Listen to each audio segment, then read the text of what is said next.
Jai Radha Madhava Kunja Bihari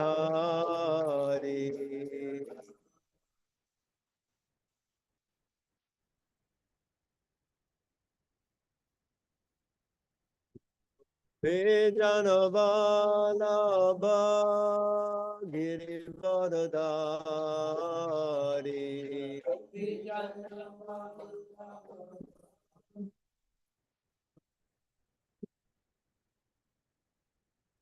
Vijanavalabha Girivardhari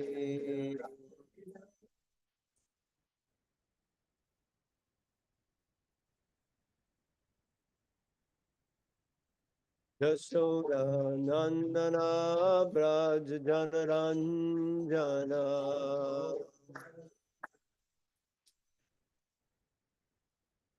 Yashoda Nandana Braj Janaranjana Yamuna Tira Vanachari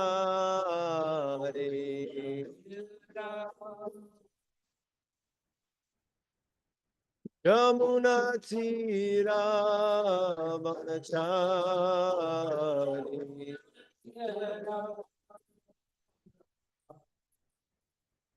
Jai Radha Madhava Kunja Bihari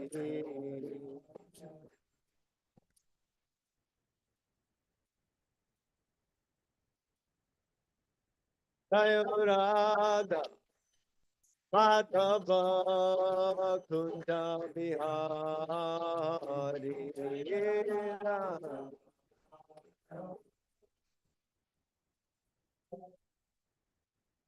Jai Radha Madhava Kunja Bihari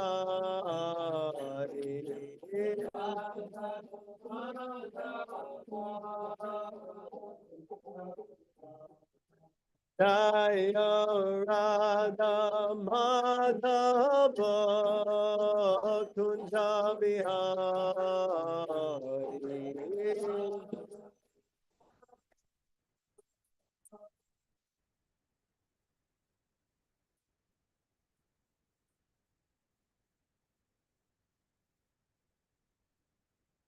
Gaudiya Vaishnava Vrinda ki Jai Nitai Gaura Premanandi Hari Hari Bol. So Hare Krishna everyone, thank you so much for being here.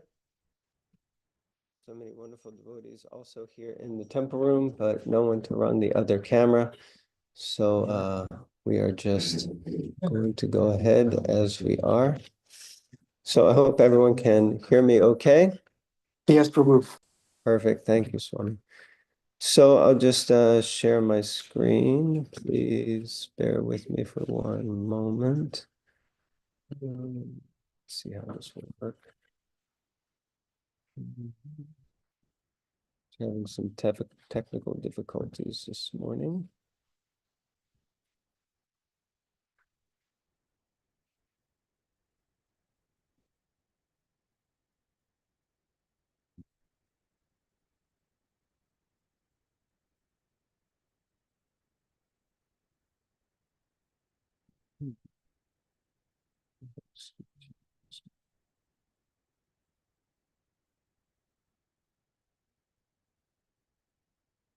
Okay, so we'll be able to, those over here can see us. I'm just gonna try something else for a moment because for some reason it's not working.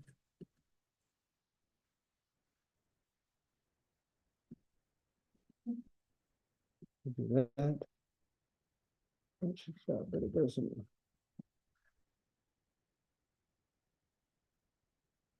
Strange.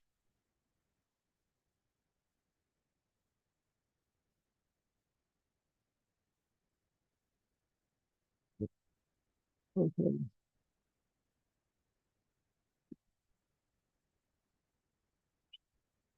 Strange things.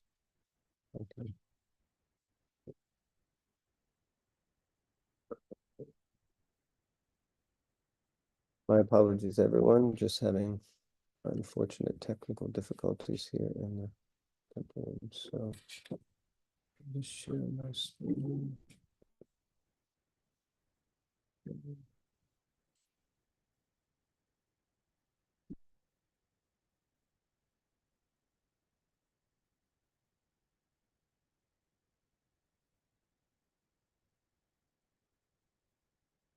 Can you see this on the screens at home? Yes, Prabhu. Okay, we'll go with this then. Okay, so Hare Krishna, everyone.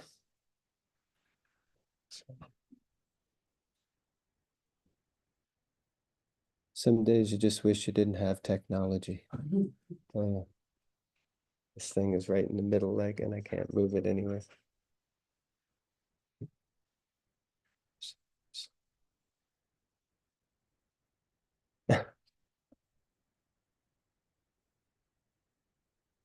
Hare Krishna.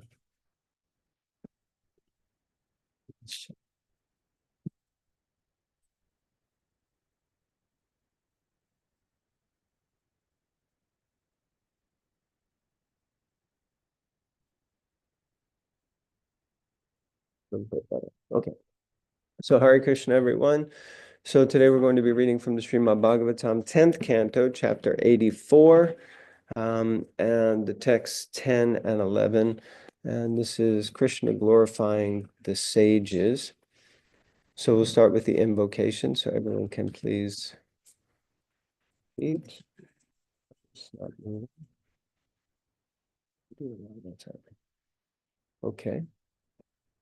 Om Namo Bhagavate Vasudevaya.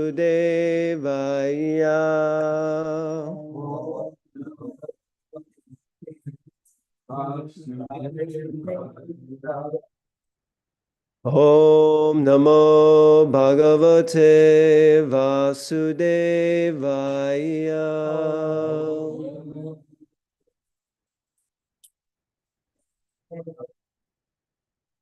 Om Namo Bhagavate Vasudevaya.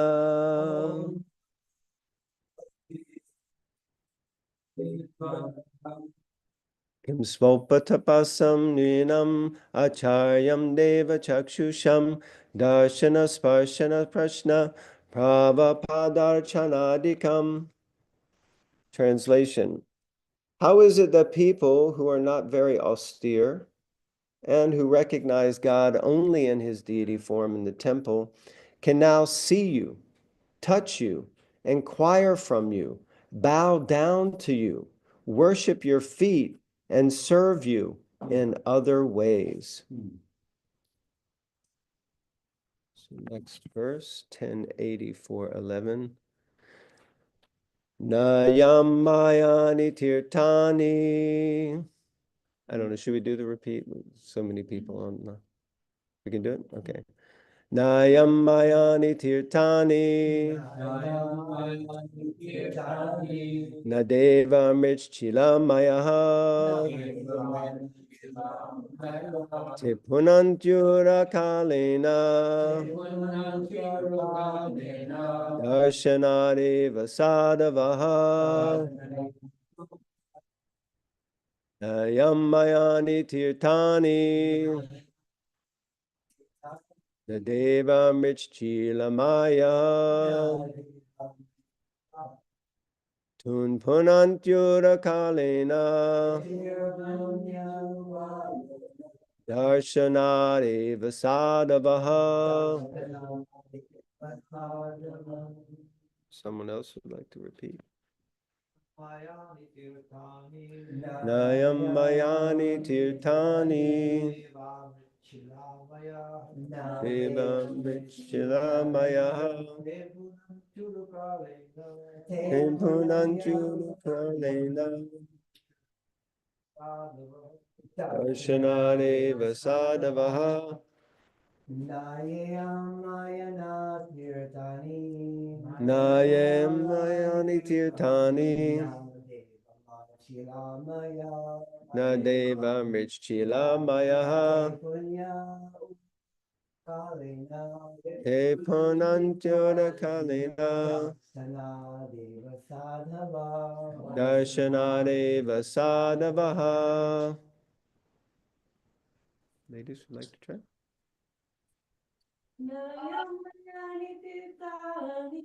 Nayamayani tirtani na deva mrichila maya te punantyura kalena darshanadeva sadhavaha. Very nice. Word for word translation. Not. He, indeed. Up, of, water. Mayani, composed. Tirtani, holy places. Na, not. Devaha, deities. Mrit, of earth. Shila, and stone. Mayaha, composed. Te, they. Punanti, purify. Urukalena, after a long time. Darshanat, of by being seen. Eva, only. Sadhavaha, saints. None to be Haripur, there are people in the waiting room. Translation and purport by the disciples of His Divine Grace, A.C. Bhaktivedanta Swami Prabhupada. Mere bodies of water are not the real sacred places of pilgrimage, nor are mere images of earth and stone the true worshipable deities. These purify one only after a long time, but saintly sages purify one immediately upon being seen. Purport. Because the personality of Godhead is absolute, the Supreme Spirit, any representation of Him, whether manifested in stone, paint, sound, or any other authorized medium, is non-different from His original form in the topmost spiritual planet, Goloka Vrindavan. That in and of itself is enough for a very long conversation. But ordinary demigods are not absolute, being infinitesimal spirit souls, and thus representations of the demigods are not identical with them. Everyone kind of got that? I see a few like eyebrows. You can always tell the eyebrows go like that, you know. It's like, what is that? So the first statement is that because Krishna is absolute, because he's the Supreme Personality of Godhead, he's absolute, and therefore any representation of him is also absolute and non-different from his eternal spiritual form in Goloka Vrindavan, in the spiritual world. So because he's absolute, the deity is absolute, these pictures of the Lord are absolute, the Shila, because the word Shila is also mentioned in the translation and in the purport. So the stone, we worship the stone, this becomes absolute and worshipable. But what's being stated here, juxtapositioning the demigods, they are not absolute because they're just infinitesimal spirit souls. They're just jivas. So any representation of the demigods is not identical with them. So basically, all the pictures in this room are identical with Krishna because they're non-different from him as he's being represented in the spiritual world. But if you find pictures of the demigods, they are not present there personally in the same way. Is that? Well, picture of the spiritual master is the spiritual master. Absolutely. It's absolutely the spiritual master. Jai Prabhupada. So worship of the demigods or ritual bathing in a sanctified place gives only limited benefit to those who lack transcendental faith in the Supreme Lord. Everyone's kind of got that? It's right there. Yeah.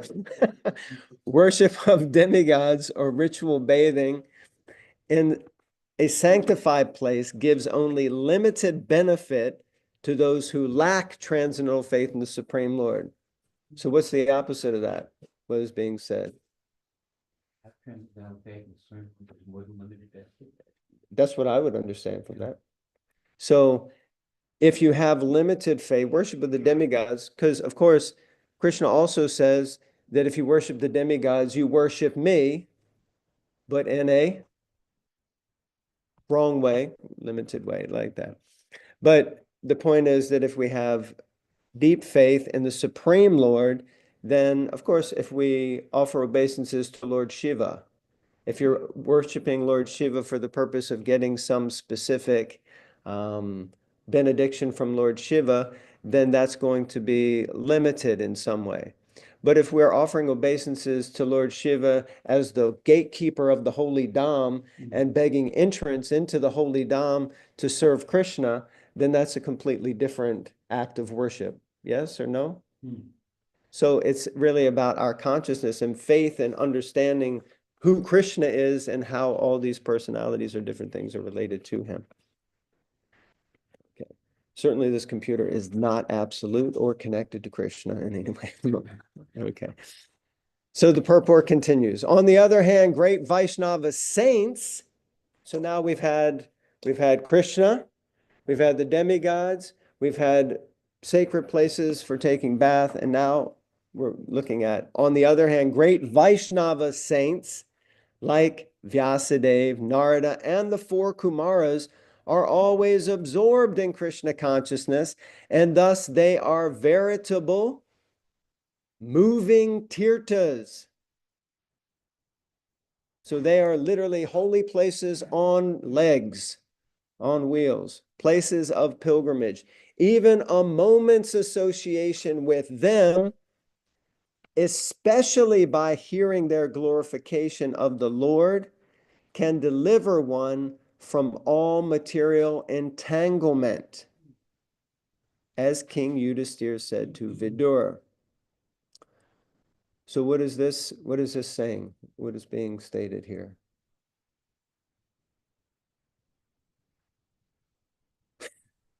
That those Vaishnava saints are like temples in and of themselves, and that a moment's association with them can free us from all material entanglement. Yes. Versus, yeah. Hare Krishna. Yeah, thank you. So yeah, the saintly persons are basically, they are holy tirthas. They are moving temples. And if we take a moment's association with them, then we're going to be delivered from material entanglement. And specifically, especially by hearing from them the glorification of the Lord. Okay. So this is the verse that 13:10, verse being spoken by Yudhisthira to Vidur, I think. Bhavadvira Bhagavatas Tirtha Bhutan Swayam Vibho Tirtha Kurvanti Tirthani Swanta Stena Gada Britaha. My Lord, devotees like your good self are verily holy places personified, because you carry the personality of Godhead within your heart. You turn all places into places of pilgrimage. So this actually takes that whole statement to a different level. What's been added here? What's the next level that's been added? Carry the Supreme Lord in the heart. That we already heard. That makes them moving tirthas. Yes, it was, okay. They turn all places. They turn all places into holy tirthas also. So wherever they go also becomes a holy tirtha. Try to go Premanandi. So not only are they themselves holy tirthas, but wherever they go becomes a holy tirtha. For example, exactly, 26 Second Avenue, Lower East Side, Manhattan. with all due respect, may not necessarily be the holiest of holy places, if you look at a general map. But if you go and sit in 26 Avenue, anyone who has any slight revelation or realization or inclination to spiritual life feels that this is definitely a holy tirtha, beyond the shadow of a doubt. Why? Because Srila Prabhupada came here, and then Srila Prabhupada went to so many other places, and all of those places also became places, holy tirthas and places of pilgrimage. Excuse me? Thank you very much. Perfect. Okay, so we'll continue. This verse that's quoted also has a purport, so we'll just read through that purport.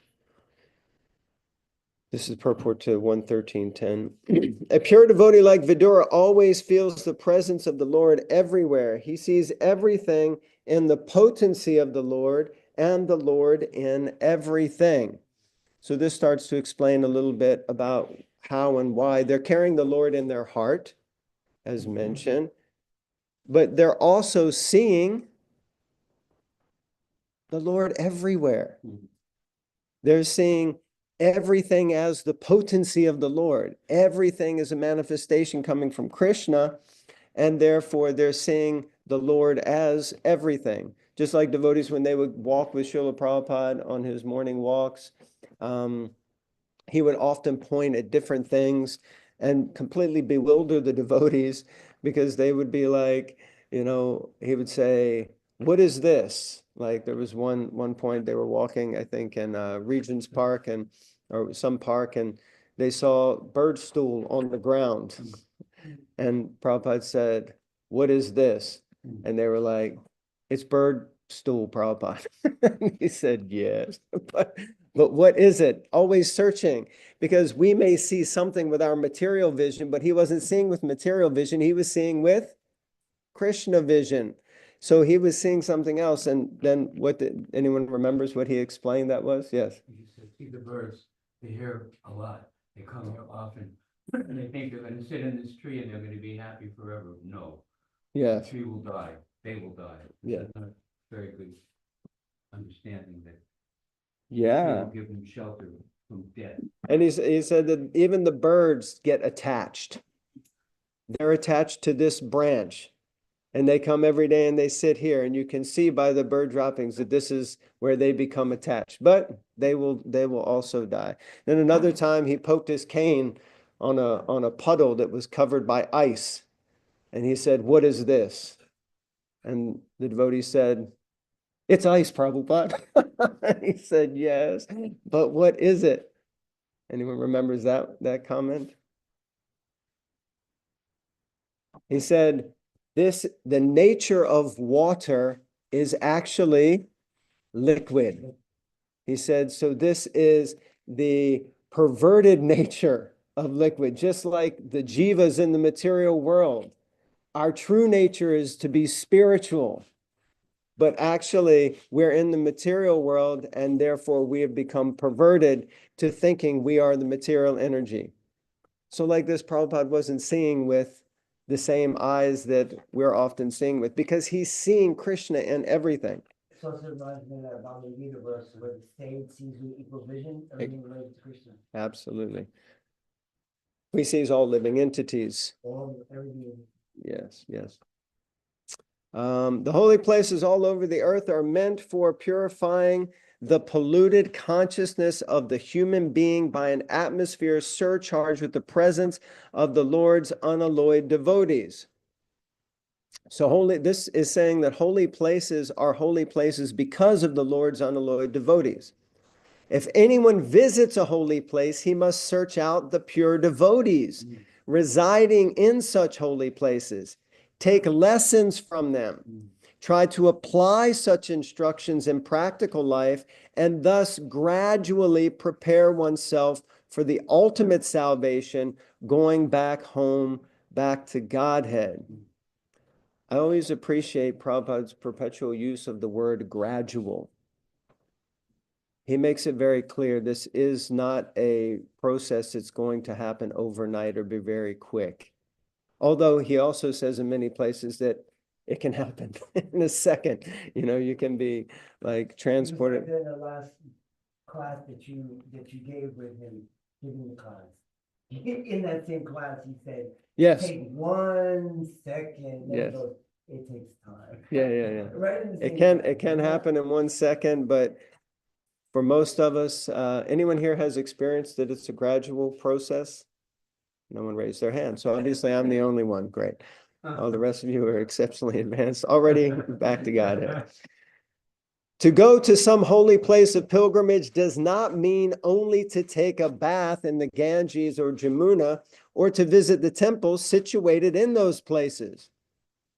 One should also find representatives of Vidura, who have no desire in life save and except to serve the personality of Godhead.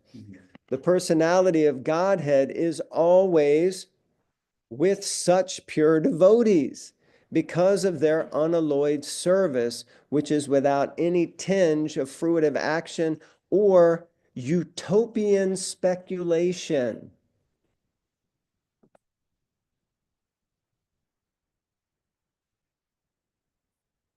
Exactly. So what do you think? Adi Purushwa, you look like you were about to say something. Gives us several things on us. You take electricity and you put it through a copper wire, and copper wire becomes electrical. You take a piece of iron, you put it in the fire, it becomes like fire, and you touch it, so something bursts into flames, right? So we have a choice. I bet, like I said, there's a story of one Buddhist monk. He used to go to the temple every day. He wanted to be the head monk, so he'd offer incense to the deity of Buddha. And he never became the head monk, so he got angry one day. He was offering the incense. He took some cotton and put it in the nose of the Buddha, in the nostrils, so the Buddha couldn't smell. And the deity spoke to him. Said, "You're making the advancement." He was shocked that the deity spoke to him. He was shocked that he just did something really nasty. And he was also shocked, saying, "Making advancement? Why am I making an advancement?" And the deity said, "At least you're not treating me like a statue today." So we can, Krishna has the potency to be there in every single picture, Yes. but do we treat him like that? Do we treat him like a statue, like a stone? Very powerful. Very nice. Thank you. Can you repeat that, Jai Nitai Prabhu? It was a little distant. I most certainly You cannot. turn the thing and nobody can hear it. Well, with all due respect, I'm trying to give the class. I can't run that thing and do this. So, Hare Krishna. So, basically, the essence was you can watch the YouTube recording afterwards when you get the whole thing. But the essence was that I would say the story of the Buddhist monk who was offering incense every day with the desire to become the head priest, and he didn't become the head priest, so he got upset. He stuffed some cotton wool up the nose of the deity so he couldn't smell the incense, and the deity spoke to him and said, "Finally, you're making some advancement because you're not treating me like a piece of stone, like a statue." Nice. Thank you. Okay. So, yes, my question was actually, we went on to something else, but my question was, or your question, which was my question also, is because this is Prabhupada's purport here, what do you think Prabhupada means by utopian speculation? And if you could speak loudly, so maybe the people at home could hear. He raised his hand already, so sorry, my lord. Utopia means some kind of imaginary ideal situation. Yeah. So, and clearly he's referring to, understanding karma and jnana, fruitive action, and so he's referring to becoming one. That's what I think. Okay. Referring to becoming one with the Supreme Lord or the Supreme, Okay. which is not possible actually. Ultimately, yeah. Jiva can never be one with the Lord, so that's a utopia. Okay, beautiful. So I'll come to you in just 1 minute. So basically what Vasudev Prabhu said, there's a devotee waiting to get into the waiting room, just letting you know that. So what he said is that the utopian situation is some ideal of some perfect situation. And because Prabhupada here is referring first to those who have a tinge of fruitive action, generally we understand gyan and karma when Prabhupada is talking, he goes with them together. And the goal of the Gyanis is a utopian situation, which is to merge into the Lord and become free from all ideas of, any troubles and personal relationships, because most problems in the world are due to personal relationships. So I become free from all that, and I just merge and just into the bubble of God. But that is not actually long-term possible. Another person in the waiting room. So any other thoughts on that? I'm pretty sure that's it. But there's one wonderful letter also Prabhupada wrote to Atreya Rishi, those who are familiar with that letter, where he discusses a similar thing, because Atreya Rishi said that because his godbrothers were arguing, he said that they're impersonalists. And Prabhupada said, no, they're not impersonalists because they're arguing.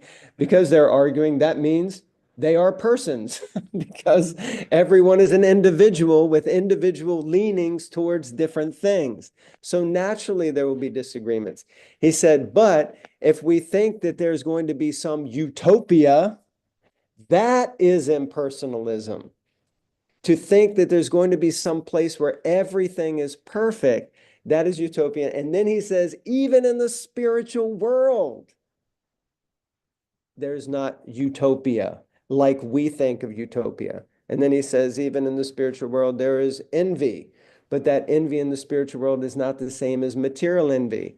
He says there, the gopis, they see other gopis doing better than them, and they think, oh, I want to do better for Krishna. And then he says, and even in the spiritual world, things are not perfect. He said, because even Krishna one day was so absorbed in thinking of Srimati Radharani that instead of milking the cow, he tried to milk the bull, which is very dangerous. Please don't try that at home, anyone who's living on a farm. So anyway, that Prabhupada gave us really nice examples of utopia. So now does that make a little bit of sense? Definitely makes. You were going to say something? It's the same thing he said, just very differently. Again, some type of superficial knowledge, like that. Perfect. Flowery, with truth, but limited. Beautiful. Flowery words of the Vedas. Okay, thank you. Okay, we're going to continue. We are kind of doing okay. I had a lot of other things. Okay, so the pure devotees hear from the authorities and chant, sing, and write of the glories of the Lord. Mahamuni Vyasadeva heard from Narada, and then he chanted in writing. I love that, Srila Prabhupada, because he referred to his writings as, anyone knows? Kirtan, spoken kirtan, or written kirtan. Shukadev Goswami studied from his father, and he described it to Parikshit. That is the way of Srimad Bhagavatam. So by their actions, the pure devotees of the Lord can render any place into a place of pilgrimage, and the holy places are worth the name only on their account. Prabhupada is just so incredible. It's like Krishna Dharma Prabhu and Chintamani Damdevi, his wife. I don't know, some devotees are probably familiar with them.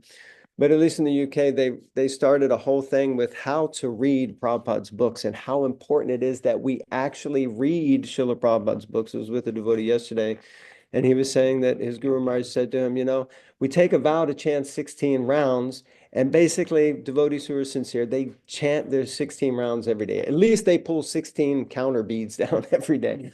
So he said, but Prabhupada also wanted us to read his books, and often devotees just don't read. And it's just a fact. And, they did a whole thing at one of the ILSs, the ISKCON Leadership Sanghas, and it was some ridiculous thing of how many times people who had been around for 20 years hadn't even finished the Bhagavatam yet. So it was like almost an embarrassment. So this devotee, we were discussing how actually his guru said, so basically before you start chanting your rounds, you should at least do some reading.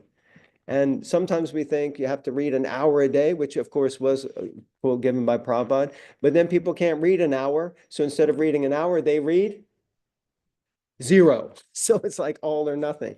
So, if we read just a little bit every day, 2 pages every day or 4 pages every day, you actually read through enormous amounts of Prabhupada's books, just slow and steady, and then you get a taste for it and you can increase the numbers or you can read more books. So like that. So anyway, Prabhupada here, he says this, they're only, what did he say? Yeah, the holy places are worth the name only on their account.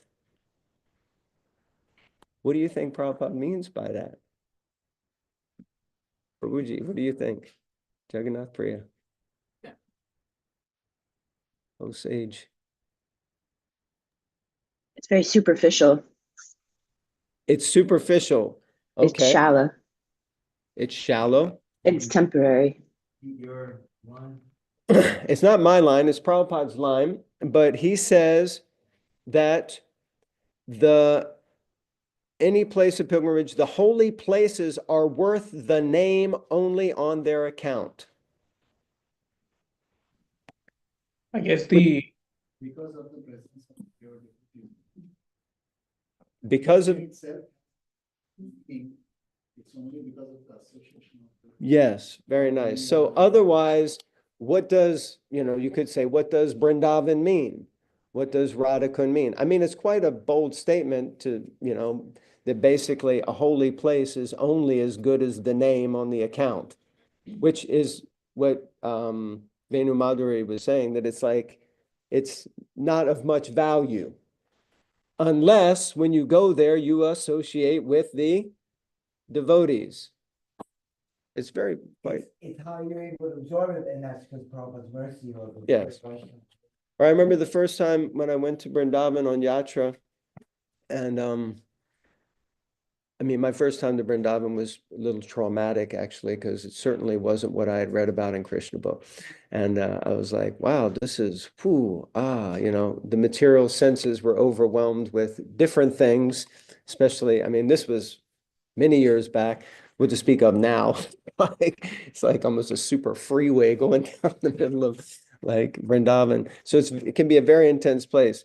But I remember Marge saying that actually their access to the holy Dham is given through the devotee, through the spiritual master, who gives us the eyes to see the Dham, and through the chanting of the holy names, which is also given by the devotee. So actually accessing the Dham, as Prabhupada often says, you can buy a ticket, but you may not enter the Dham.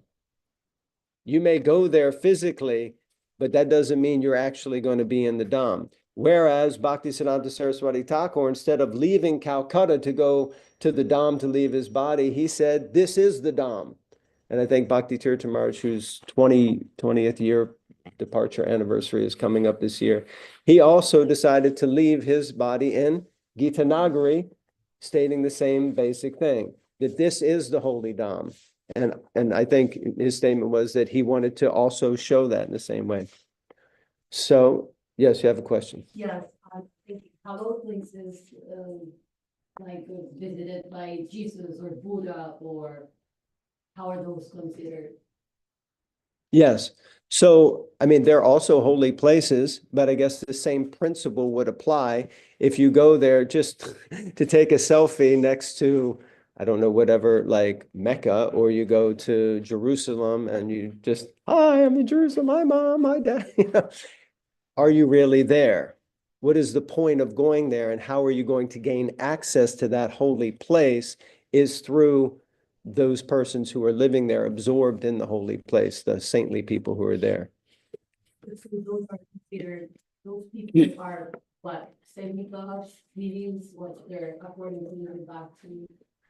You mean people of other faiths who have faith in their faith and live there? Well, yeah, there's little differences. Jesus is considered a Shaktivesh avatar of Krishna, which means he's an empowered incarnation who came here to bring people back to God, which is quite clear. Buddha, a little different. He was basically an atheist, but he was God. So he was an atheist that took people to God because they worshiped him.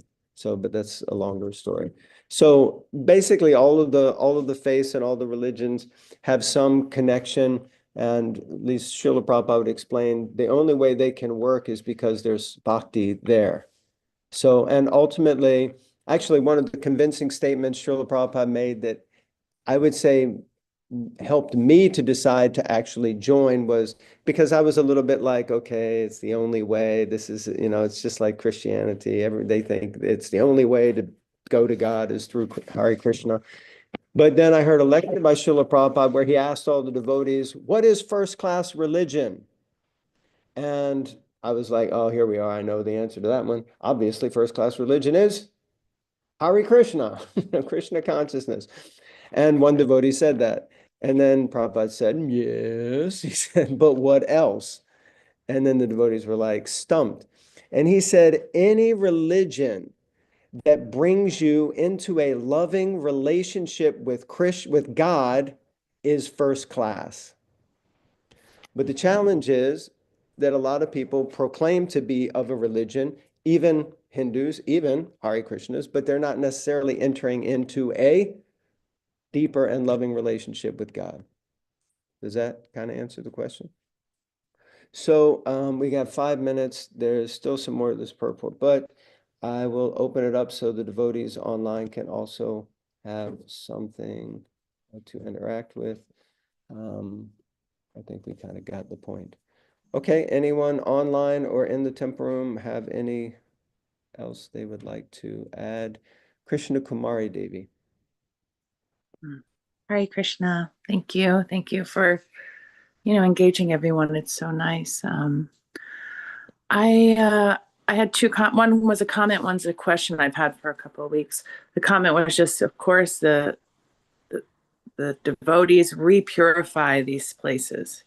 That's what keeps them what they are. And then the question was, in the same realm, like, is every name of Krishna non-different than Krishna? I mean, we have the famous story of Ajamil, but I'm wondering if every name of Krishna, like Madhu, and then, then you're bringing up, Jesus, Buddha, are they non-different? But and every devotee has maybe a special deity name or, so I'm wondering if all names can fulfill your quench, just like water can't by the name of water. So does every name have that potency, every name of Krishna?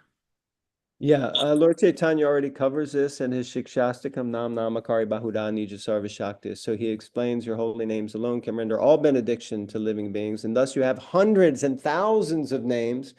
So all of them are as potent as Krishna. Of course, Prabhupada explains that, what was it, when Mukunda Maharaj said, why are you calling it the International Society for Krishna Consciousness instead of the International Society for God Consciousness? Prabhupada explained that the word Krishna is a very clear recognition of the Supreme Personality of Godhead. But he has Shyam he has Madhusudan, he has Govinda, he has Gopal. So all of those names, as far as I'm understanding, are empowered with the potency of the Lord. Maybe you could come closer. Monty's very good question. We were reading in the second canto, there's a purport where Srila Prabhupada is talking about offenses to the holy name. And he says, anyone in any part of the creation can address the Supreme Lord with the nomenclature that they are familiar with at that locale. Mm-hmm. But if you don't think they'll get the same benefit as chanting the holy name of Krishna, you're making an offense to the holy name. He was talking about the second offense of the holy. So that is an offense, to think that they will not benefit in the same way by chanting the name that they are familiar with. Anyway, that's what Prabhupada's purport says. We just only refer to what we heard from Guru. What goes to Prabhupada. And then you had a comment also, I think, Mataji. Well, the comment was said first, just that the devotees repurify the holy places by going there. Okay, thank you so much. I'm not sure who was first, Bhima or Jagannath Gopal Prabhu, but Bhima Prabhu can go. I Okay. can speak later. Yes, first, ignorance goes before goodness and pure goodness and actually intelligence. So I'll say something, and maybe Jagannath can give me some shastra to back it up. Um, we don't often talk about sentiment, which because we don't want to be sentimental, but and we talk about the names and where we're chanting them, the rules and regulations that by the way, can I be heard? Because I just Yeah. froze. Yes. Okay. Yes. Um, and we all have to be true to ourselves that when we're chanting, we could say Krishna, Krishna, and, Hare Krishna, but we're still hanging on to something in this world. We're still hoping for some kind of steady happiness. We're still desiring something in this dream, and therefore that gets in the way of the Hare Krishna. It's the anchor that is thrown off the boat. That despite all our rowing all night long, the wedding party, the rower rows all night long, and then in the morning when the sun rises, they're in the same place of the river because the anchor was never pulled up. So time, place, tirtha, and even name. Is this true? If we are holding on to things, if we are holding on to some sort of attachment in this world, it totally negates our sentiment isn't in the right place where our heart is. So somebody just saying, "Oh God," but really meaning it like a soldier in a foxhole, that would be more potent than a devotee who can't wait till he gets married in a huge wedding and what is he going to wear and stuff like that. But he's Hare Krishna, and he can't wait to be with his new wife and have a family and stuff like Hare Krishna, and he can't wait to rise up the ladder of his job and Hare Krishna, or somebody who is in a car wreck or something like that just says, "Oh God." Okay. So please, if someone could parse that out. Hare Krishna. Hare Krishna, Hare Krishna. Hare Krishna, Hare Krishna. Thank you. Jagannath Gopal Prabhu, please. Yeah, I mean, it's such a beautiful point that Bhima Prabhu made. I just pasted a purport by Prabhupada. This is the purport to the verse by Queen Kunti, Janmaishwarya Shruta Shri Bhir.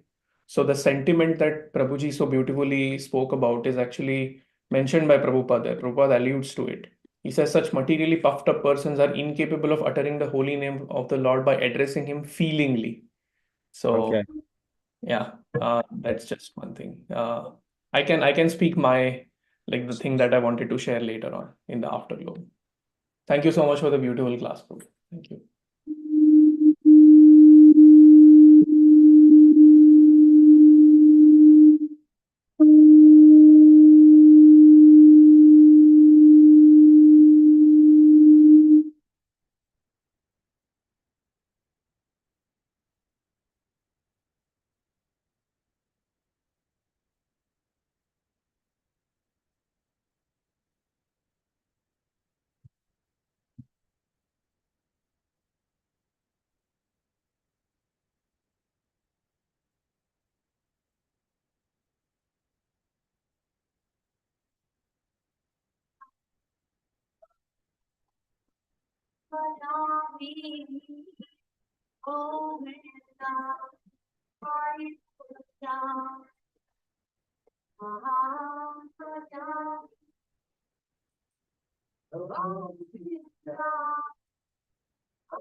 Which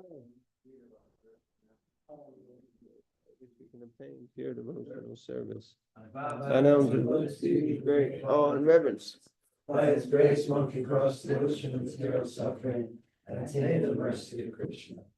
My own angels can have my conscience pure without anyone words in my name. Attached to the Lord, squeeze the perfection, fills all the fire. He opens my darkened eyes and fills my heart with transcendental knowledge. He is my Lord, birth after birth. From the ecstatic frame emanates. My ignorance is destroyed. The Vedic scriptures sing of his character. Our spiritual master is the ocean of mercy, the friend of the poor and the Lord and master of the devotees. O Master, be merciful unto us. Give us the shade of your lotus feet. May your fame be spread all over the three worlds. We take shelter at your lotus feet. Thank you, Jai Nitai Prabhu. Wonderful Jai. class. Hare Krishna, welcome to the Afterglow. Thank you. Thank you. So nice seeing you, dear devotees. This is our Naimisharanya forest of smiling faces. Jai. Would anyone like to speak? Jamuna Jai has her hand up. I just one quick sentence. Hello, Ram. Hey, Ram. Look at that face. Um, so I was just thinking, that in that the sadhus and the and the holy people make some place a tirtha. I'm just reflecting on the fact of the service that our gurus and our god brothers and gods and our gurus and our uncles and our aunts do by traveling the world. I often know that my Guru Dave says he doesn't really like to travel, but he does it. And every place he goes, he's making it into a tirtha because he's bringing Srila Prabhupada's lessons and he's making it a place for us. So I'm just feeling an intense sense of gratitude to those sannyasis that they're always on the move. And when we think about it, they're like sprinkling fairy dust everywhere for us to walk in, leaving breadcrumbs for us.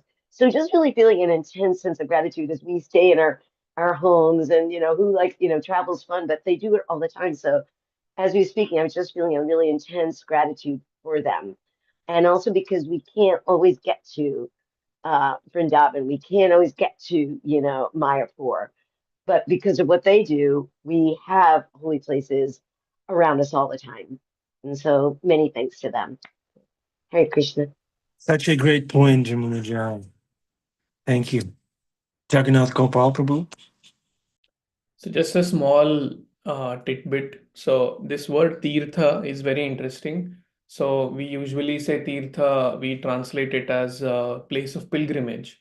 But one other meaning of the word tirtha is bridge, a bridge or a road or a way. So what does this bridge connect? It connects the material world to the transcendental world. So with that definition, then, devotees who connect us to the transcendental world, they are also tirthas. So Jai Nitai Prabhu mentioned that very beautiful verse, Tirthi Kurvanti Tirthani. So the pure devotees, the holy places, and all these spiritual things which are manifest in this material world, they are like bridges for us. And if we really take shelter of them, we can cross over and go back to Godhead. But this crossover again does not mean, so in Mayavad there is this thing that the guru or the devotees are just for the sake of one spiritual advancement. After that, they are just like a ladder. So you take that ladder and then you kick the ladder away, right? But in Krishna consciousness, it's not like that. In bhakti, the relationship is eternal. Even when one perfects one's life, our relationship with our guru, our relationship with the Vaishnavas, that is intact, that remains forever. And that's in the service of the Lord. So I just wanted to mention that little thing about Tirtha. So because we spoke a lot about that. Thank you, Jagannath Gopal Prabhu, for keeping our understanding of the philosophy straight. We don't do service to get something. We do service to do service. We serve the Guru so we can serve the Guru. It's eternal. Thank you. Very important point. Bhima Kaviraj has his hand up. Or was that the Haribol. pony? Pony wanted to speak? I noticed that he came to you. Is that a change of heart? With the pony now? Yes. Yes, now he allows me to approach him. And I can snuggle him. He might run away right now because I'm holding the phone. Here you go, buddy.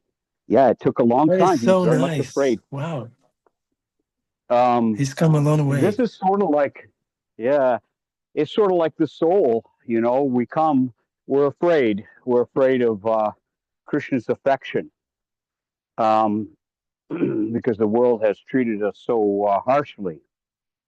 And we can't believe that there is someone with a capital S, who is out only for our good, to take care of us. Be that as it may, he can only take care of us when we stick around. So when the pony comes to me, I always, give him positive reinforcement with a treat or maybe a scritching. This guy already has it down. But what I wanted to say, ask Jagannath Gopal and Prabhu, Nitai, that wouldn't then, if Tirtha is a bridge, that sort of portal into spiritual life, because by virtue of being around saints and sages, you're eating feathers. That's not going to taste good. That we are reminded of Krishna. And when we make plans, of course, to fly to India and to go to Vrindavan, we are constantly reminded, I want to see this place of pastime. I want to see this ghat to remind me of Krishna's relationship with Radharani, etc. So the desire itself seems to be the portal. Once getting there, but as they say, it's the journey, not the destination. So just on our way to see, cut it out, you two. Sorry. Horse fights. So would there also be, would a tirtha, a bridge, also be, and I hate to say this, but suffering? In the Christian tradition, long suffering is considered a virtue. Long suffering is considered one of the highest virtues. The ability to suffer over a long period of time, within the grace of God. So, if anybody could expand on this, maybe shastrically, about the fact that we should put ourselves in positions, or we will have positions, or brought to us, this tirtha, this portal of Krishna in our life, by virtue of suffering. Hare Krishna. I have a quote from Prabhupada on that, but I'll go after Jagannath Gopal Prabhu. No, you can go ahead, Prabhu. I'll add after you. Okay. Yeah, one thing that comes to mind is when Srila Prabhupada said that without Krishna, because pain is part of the programming of this world.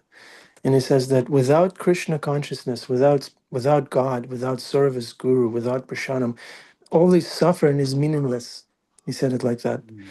But when you add Krishna into the equation, the pain may not go away, but your struggle becomes meaningful. There's still effort, there's still obstacles. Look at Prabhupada's life. Look what it took him to start this movement.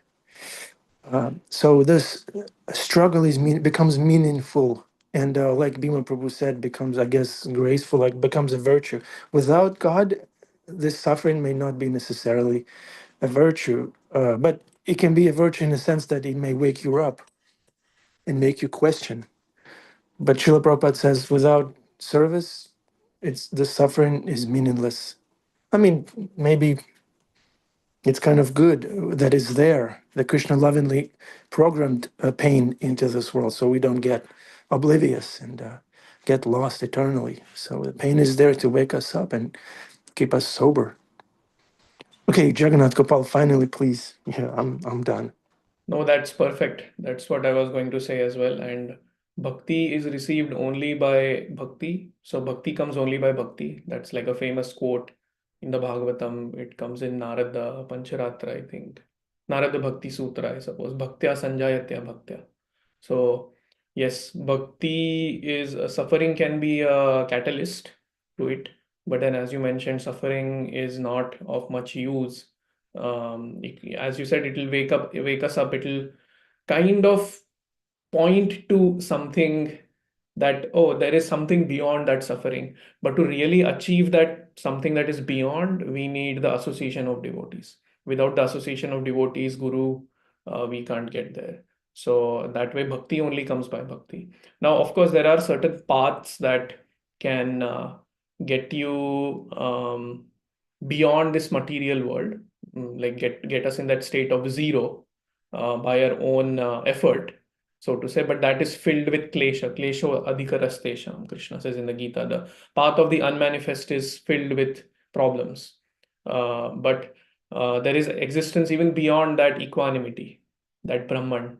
So, but that existence, spiritual existence in Vaikuntha and in Godhead, that can't be achieved by any other way. The mercy of a Vaishnava is a must for that, is a must. There is just no other way. We can't do that by our own ability, despite being as advanced as we want to. So yeah, that's all I wanted to say, Prabhu. Yeah. So Thank you. suffering, as you mentioned, can catapult us into thinking higher, but that's not enough. Sufficient, but not enough, I guess. Yeah, Srila Prabhupada says, before becoming Krishna conscious, you have to become conscious. So in Yeah. that sense, that pain can help us become conscious, and then after that comes Krishna consciousness. Okay, let's let Adi Purusha Prabhu glorify Krishna. I see he's been tempted to glorify Krishna. Let's see if he can unmute himself. Hare Krishna. Nice, thank you. We do pray to Srila Prabhupada what to say, only trying to say what's there from Guru and Shastra. Our understanding is very simply, and everybody already said it, suffering that's not connected to service, where's the love?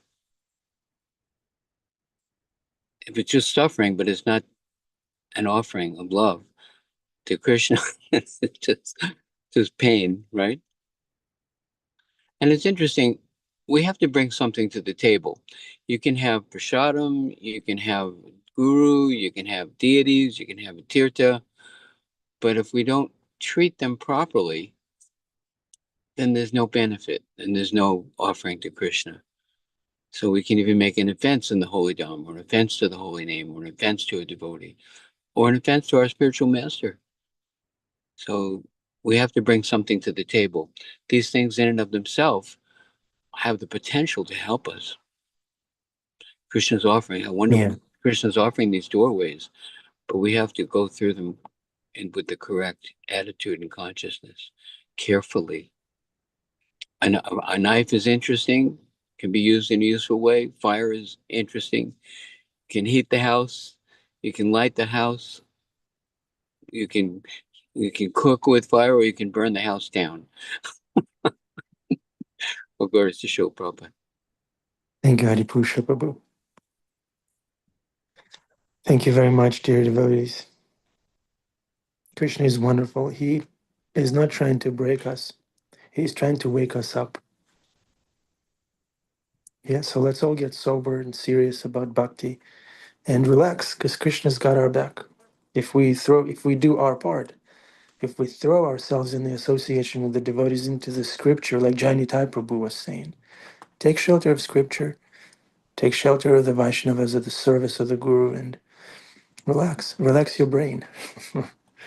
Don't drown. Sadhu will come and where we are. Sadhu will travel. Sadhu will take up the austerity of traveling and come to where we are and pull us out of the gutter when we drown in our mind. Okay, Narottam Nitai Prabhu. Narottam Nitai will be our finisher today. I just wanted to say this. Also, the principle of Yukta Vairagya is so important, of using what we have in our resources in service of Krishna. And I just wanted to put an example that like there's a lot of suffering in this world, and as devotees we're param dukhi dukhi, so like we feel for the devotees, especially of what to speak about the other, conditioned souls in the world. And I just wanted to point out the Bhagavad Gita verse 6.5, a man must elevate himself by his own mind, not degrade himself. Mind is the friend of the conditioned soul and his enemy as well. So not to seek out suffering, but to seek out Krishna. Because you could take the example of Amrish Prabhu, how, being the heir of the Ford, in the Ford family, and yeah, he's dovetailed his resources and knowledge and helping build Mayapur Dham. And at the same time, what to speak about from Chaitanya Leela, Sridhar Maharaj, who's like, well, he only had like a little bit of money, but still he shared half of everything, his earnings, with Krishna. So yeah, to exempt, it's not about how much we have, but the quality. So it's Hare Krishna, nonetheless. Thank you, Narottam Nitai Prabhu. Okay, Bhima is entering the call. Okay, how about Emily? Are you available to say Hare Krishna and complete our yagya? Emily Thompson.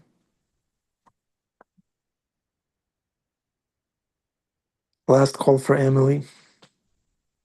Okay, how about Siham? Siham, would you like to say Hare Krishna? We need it. For sure. Hare Krishna! Nice. Thank you.